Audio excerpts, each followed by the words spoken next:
No noise, no noise. We're on Daf Mem Daled on the base by the Mishnah on the bottom.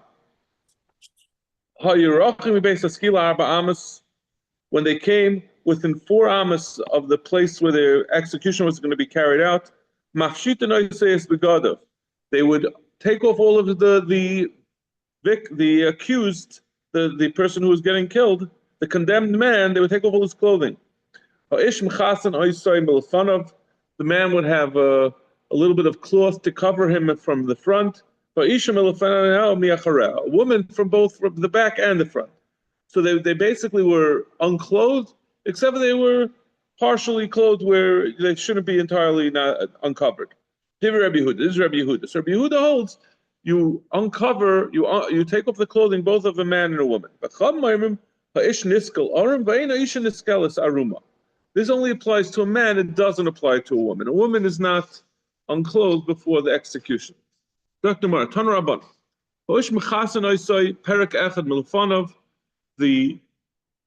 man would be covered with one piece of clothing in front. Like we said in the Mishnah, B'Shem the Chachamim, that B'Shem the Rabbi Yehuda, that you would cover the woman over both in the front and the back. Nesha kula erva, because a woman, both the front and the back, is an erva. Divri Rabbi Yehuda. Like we said in the Mishnah, the Chum say there's no such din that you take off the clothing of a woman. My time I do Rabbanan. What's the reasoning of the Rabbanan? So the Torah says you should stone him. My oisai. What is oisai? So one of the meshmayis that we saw this earlier, oisai, we saw this earlier in the Gemara. Oisai means him, but not his clothing. That's what we learn our clothing. The Chachamim say, in addition to that, we say, "V'rog mo'isa, my oisai, ilay me'oisai v'lo oisa v'aksiv ha'isata shahi." If you're going to say it's coming to tell you that you should only stone a man and not a woman, that women are entirely excused from the einish of skila, that's not true, because the Torah says directly, it talks about a woman. So we darshan oisai without the clothing. But we darshan oisai, it's a lashon zachar, ha'oisa b'ksusa. But it excludes that the woman, she still wears her clothing. That's the Chachamim, right? That's the Chacham who said that a woman doesn't have this. We make 2 drashas from the word oisa.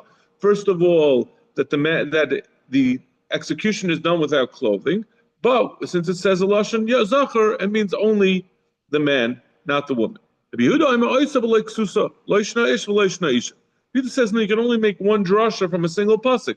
You can't both darshan the din that it's supposed to be done, the execution should be done without clothing, and also to use it to say only the man and the woman is only coming to tell you one thing, and it applies both to men and to women. But like the Mishnah said, and like the Brisa said, with a covering, so she shouldn't be megala the erva. So tomorrow, the members, this seems to say the Rabbanan chayshi lirhura. The Chachamim seem to be concerned. They say a woman can't be executed, she can't get skila without wearing clothing, because the chayish that she shouldn't be. People will have hirurim. They're going to have thoughts, improper thoughts, if they see her. Now, of course, it's a little strange because we just said it's a pasuk, and then now we're saying that it depends on what they're chayish. But obviously, the question is, how do you darshan the pasuk? So the reason for darshan the pasuk in this way will be because of chayish lehirura. The Rabbanan are chayish for hirurim, and therefore they say you'll darshan oisa to say not a woman. Rabbi Yehuda is not chayish. But we see exactly the opposite. The Tanan. This is talking about a saita before she drinks the mei saita. So we say the kohen grabs her clothing. Im nikru. If it rips, it rips. Im niframu. If it falls apart, it falls apart. He pulls on it until it uncovers her chest. And then he takes apart her braids. He unbraids her hair and makes it disheveled. That's the Chachamim.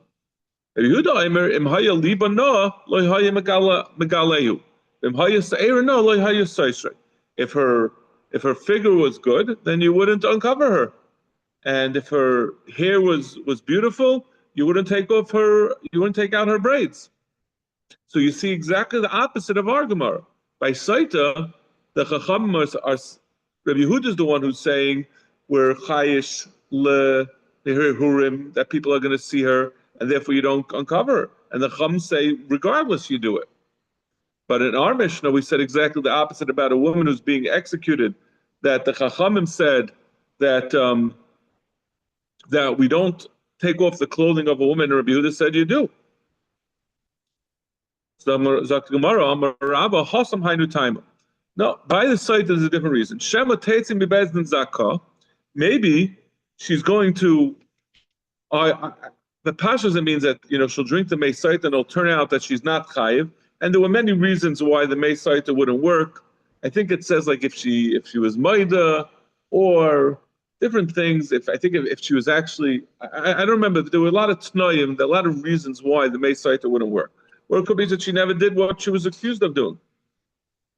But the problem is maybe she'll survive. And the Kehanim who are standing around will be Nisava, they'll be tempted by her, and they'll try to chase after her. But over here, she's being brought out to be executed. We don't have to worry that someone's going to get Hirurim, and not just have Hirurim, but pursue her. The Gemara says, but if you'll say, even if she's executed, but the men, their taivas will be inflamed, and they'll go chase after a different woman. The Gemara,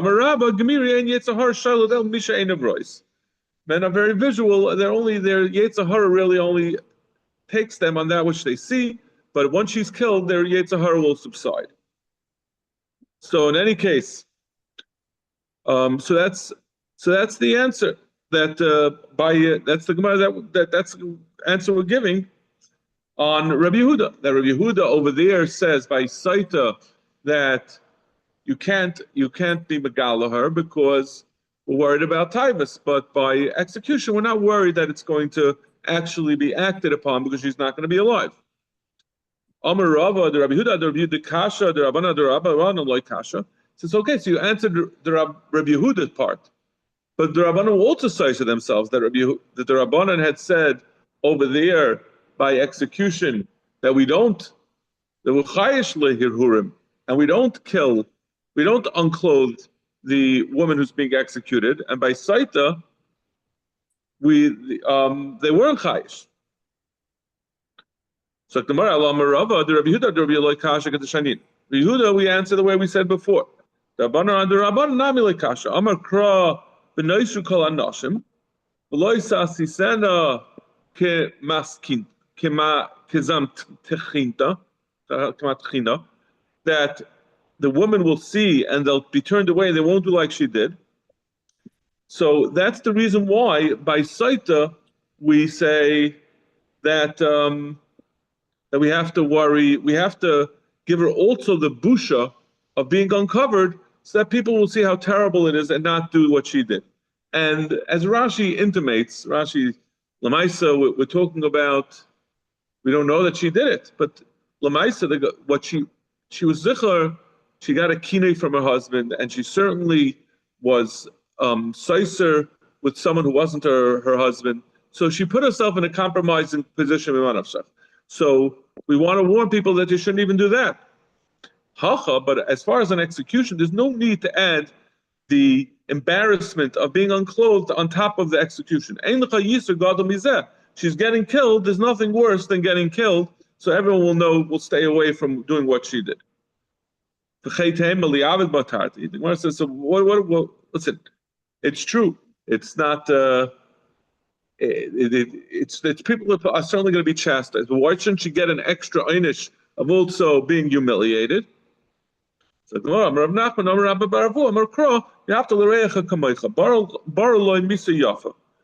comes to the Misa, once we do the Misa, everything else is supposed to be as painless as possible. The Misa, as we're going to see, the Misa itself was done in the way that would, by taking off the clothing Rashi says an additional reason, which is the explanation of why we learned the psukim this way, that if a person is wearing clothing, that will extend the pain. And we're going to see later on, they threw her off from a place. We said, I think earlier, right, that we threw her off from a place that's more than the amount that's necessary to kill, so she should die quickly. So we always try to do everything other than the actual misa, everything else should be okay. Should not be difficult. So therefore, we don't want to also add on humiliation.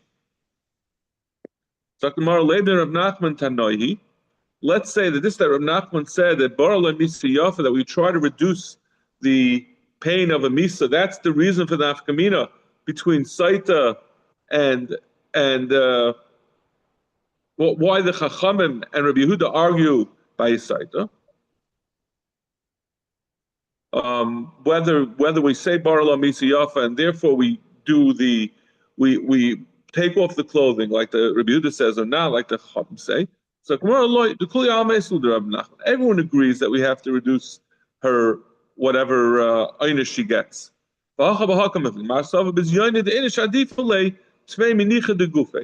machlekes really is whether a person, when they're being killed, would they rather not be dressed because that will make the misa go quicker. Having any cushioning will prolong the agony, or would they rather that they're not embarrassed, they're not going to go unclothed.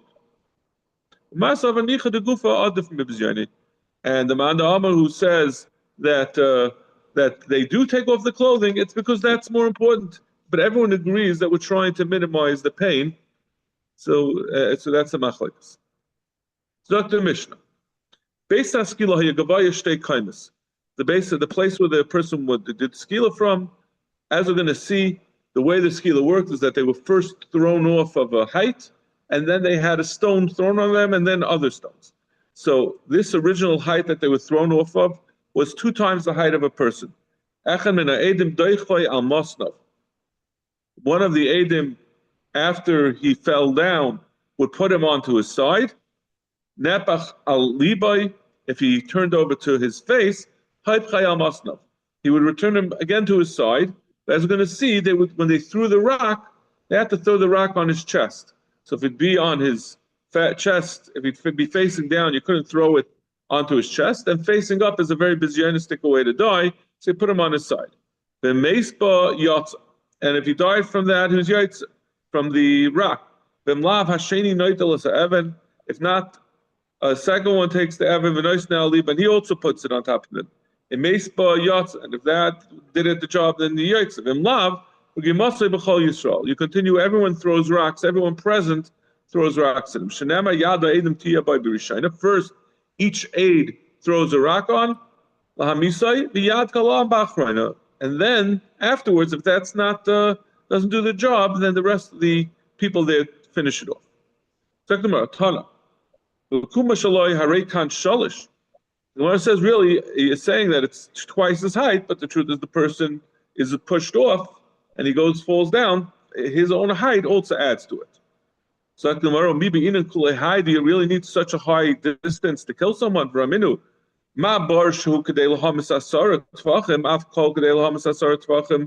We say as far as when a person kills a behemoth, when it falls into a bar, that a bar has to be 10 tvachim. That's the height that kills someone. 10 tvachim is a lot less than twice the height of a person.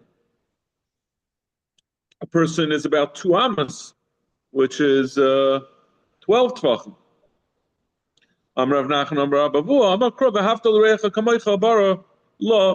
Like we said before, we try to do it in a way that will have him die quickly to minimize his pain. Let's push him off even a higher thing so that he'll die immediately. We won't need to have stones also thrown on him. That's going to, throwing from higher will cause his corpse to be destroyed. It's going to cause him to become disgusting. I imagine that a person doesn't like to think that after he dies, going from a high height, that his body is going to be violated. So you do it from the minimum height that is for sure going to kill him quickly, but not going to profane or ruin his corpse. One of the Eidim pushes him off. Where do you know that there is such a thing that you push him off? Maybe you just, the chayr skill we all think of as throwing a rock. Where does this come from, this part that you push him off? Tam and Laima, Yara. The pasuk says, this is talking about by Har Sinai. The Yidden were warned not to touch Har Sinai. Kisakal yisakal, because if you do touch the Har, then you're going to get skila, a yara, you'll be pushed off. And behema im ishla yichya b'sheich hayovel hema yalu b'har. So Zaktamar, yara is a lashon of pushing off. So that's what we get, that you push off someone who gets skila. Uminayin shebeskila tamin loyma b'sakal. It says also sakal. Uminayin shebeskila ubedchia. How do you know that you do both of them? Maybe it means you do one or the other. It's a choice. How do you know that you do both of them? So once it's saying that it's part of the schedule to do both of them, how do you know you're yotza if you do just one of them? I mean, I don't know what that means, yotza. L'maisa, the person's dead, so what are you supposed to do? Maybe it means you should go ahead and do the skila also, even though he's already dead. Tamalayma yara. So it says oi, a lashon oi. That's a alternative. That it's that once he's dead, it's no longer, you don't have to do anything else. This is talking about by Har Sinai. How do we know that this applies at future executions? Tamalayma sakel yisakel. That it's saying a lashon asid. That you will be give him skila. That tells you that this procedure for skila applies to the future. If it didn't kill him from being pushed off, then the aid, and then the first aid pushed him down, then the second aid takes the big rock and throws it on him. Noitel, he takes it. There's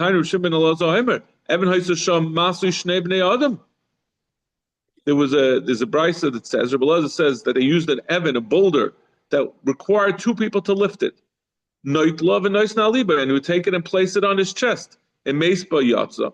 And that was Yaitz. And if not, they took another stone. So but the point is that it was more than one person. How can we say one person threw it on him? It sounds like it had to be picked up by two people.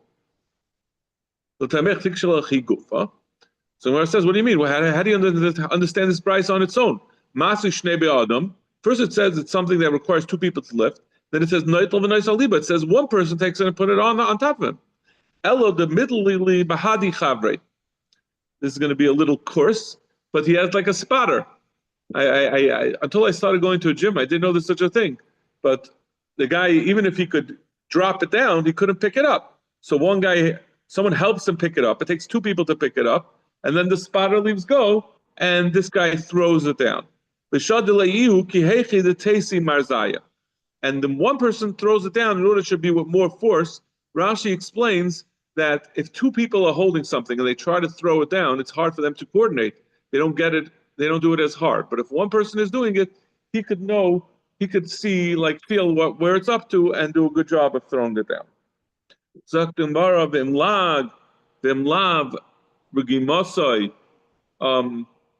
If he didn't die from throwing down from the Edom, then everyone would start throwing stones. It says that they never had, that a person had to get more than one time, that they had to do more than throwing him off the cliff from twice his height and then the big stone on him.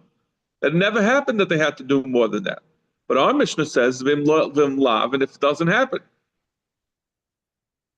So tomorrow, no, that's not what the Mishnah means. The Mishnah doesn't mean that it happened. Mika amina da avid.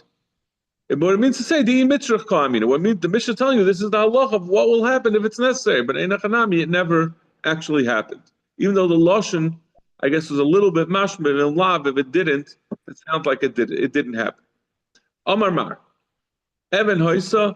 The Mishnah said, the Brisa said that there was a rock that was required two people to lift it up. Correct, the Gemara of Tanya, it's mashma that there was a special stone that was used for skila. Tanya achas even sheniskel, achas even sheniskel ba. Both the stone that was used for skila, and the wood that was used to hang him after the skila, they would hang him, as well as the sword that was used to behead him, as well as the kerchief that was used to strangle him. They were all buried together with the executed person. So how could we say that they used this boulder, the boulder that was there? It sounds like it was a special boulder designated for this purpose. So tomorrow, they would take the boulder and bury it, and then replace it with another one. In fact, were the implements used for the execution really buried together with him? They were not buried with him. Amar Papa, my imai, what does it mean they were buried with him? Imai b'tfisa. So, like we saw before, that there's a tfisa, there's an area surrounding the kfura. We saw the word tfisa as far as when you want to move, you have to change the burial place of someone, you take them together with a certain amount of the dirt. But that means the area surrounding the kever. So it wasn't buried in the actual hole, but it was buried nearby. Amar Shmuel, Nokta Yada Eidim Potter. If the aid who had testified and said this person has to be killed, and now he's the one who has to execute him, like we said, Yada Eidim Rishona. If that aid had his hand cut off, so he's not able to use that hand, then the condemned man goes free. My time at the beginning, Yada Eidim Rishona Valeka. You need that the hand of the aid should be the one who carries it out, and it's not possible because the hand got cut off. So Gemara says, why do we say that if his hand got cut off, then he's puzzled and the person goes free? It should be any aid who doesn't have a hand he shouldn't be able to say aidus in the first place. Why are we talking about that it's an aid who lost his hand? It should apply even if he didn't have a hand from the beginning. That's a great chap. So I don't know. That's a great chap. You have a relative who's supposed to get skila. You chop off one of the Adam's hands before the. I mean, I say once you're doing that, why don't you chop off his head also? Nah, that's gruesome. The hand. just do the old-fashioned way. Pay him some money and say to back off, run away. Send him, exile him send him to Russia. If they can't get a hold of him, l'chayra, you can't carry out. You don't have to do anything to him. Just pay him to disappear. I wonder if you cut off the aid's hand. I wonder if they're able to find the third aid. A what? If you can find another aid afterwards. Like, how's that work? Once an aid becomes possible before the Gemara din, are you able to then get another a replacement aid afterwards? How's that work? That's a good question. Like we've seen as a machlokes Rabbi Kiva, if you have three aidim, and one of them becomes is mezumim, whether the other two aidim can still continue with their aidis. We say that you have to have all three of them to be mezumim in order for them to get the same einish. So I guess it would be a similar question over here. In general, we're going to have a question of whether we're going to follow this whole mahalach. We're going to have a question whether we really take the pasuk so literally. It says, "Ad yad edim tiyah by barishayna." If you're not able to carry it out, if that passes the din. I'm sorry.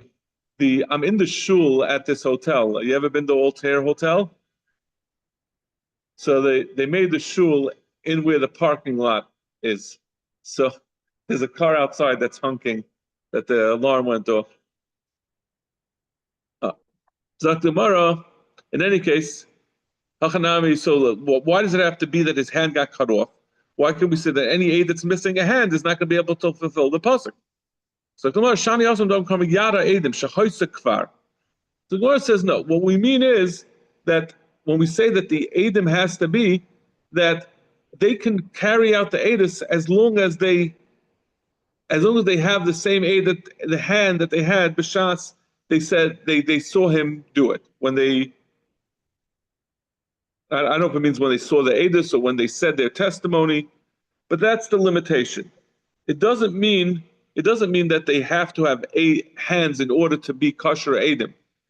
As we're going to see later on, it's a machlokes of whether they'll do it with that hand, with the stumps of that hand, or if that means they'll do it with their left hand. But they're not precluded. But since the Torah said yada edim, if they don't have the same hand that was the hand that they had when they said the Edis, that it's not going to be that the Yada Edim, it's not the Yada Edim that originally testified. Meisvei. Kol mokem sheidihu shnayim v'yomru. Anytime that two Edims come and say v'yomru meidin anu bish pliny shenigma dina bebezdin pliny Edav. Anytime two Edim come and say we saw there's a Gemara din on this guy that he deserved to get killed, and there was Reuven and Shimon with the Edim. Hareze Yaharag. Based on this Edim, Yisachar and Zvulun say that Reuven and Shimon were the Edim out in Chicago, and they saw that this guy should get is mechuyev misa. Then the bezin over here will carry out the sentence. So for Gemara, but we just said that you have to have yada Edim tiyaboy. You're missing the yada Edim. So how could you carry out the sentence? Right? This is just two other Edim that saw that the court case, but they're not the actual Edim, so you don't have the yada Edim. So I want to take a Shmuel, behain hein Edav. We're talking about Reuven and Shimon come and say we were the Edim in Chicago, and we actually saw the original murder, and we saw the Gemara din. In fact, the Gemara, do we really need that a pasuk be carried out exactly the way it's written? That means this sounds almost like a little pedantic, right? The Torah said the Yada Edim should tia by Barishina, and now it's saying because of that one detail, we're going to let him go free. It sounds like the Torah is just describing what happened, or the Torah is saying this is the way it's done. But it's not necessarily, it doesn't mean that when the Torah just says this is the way it's done, that if any detail of it is missing, that it's not good. So for Gemara, is that true? Tanya, Mois Yumas, Hamaka, Roitzeachu. The person who killed someone gets killed. I would only know if he's able to get skila. How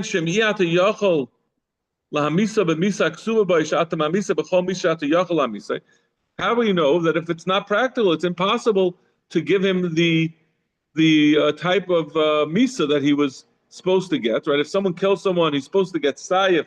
He's supposed to get his head cut off. What if he didn't? What if the guy is away in Guatemala? He ran off to Brazil. Guy like Eichmann, and the only thing you can do is blow him up. Where do you know that you're allowed to enforce that you can impose a misa on him, even if it's not the misa, one of the actual dal misa that he's supposed to get? You kill him in any place, wherever he is, however you have to do it. So you see that it's not ma'akev to do it precisely the way the Torah prescribes. So we know Shani Hasan Damakram is Yumas. Over there we have a pasuk that tells you specifically this, that if it's impossible to give him the misa that he's prescribed, you give him an alternative. But that doesn't mean that any time we say a rule that you can disregard it. Why don't we learn from there? We see over there the Torah said we should disregard it. Why don't we do that everywhere else? So because we have this din not just by a Ritzach, we also have that a Goyal Hadam. The din is that a Goyal Hadam is if someone kills someone accidentally and he leaves the Ir Miklat, the relatives are allowed to kill him. And what do we have? What is the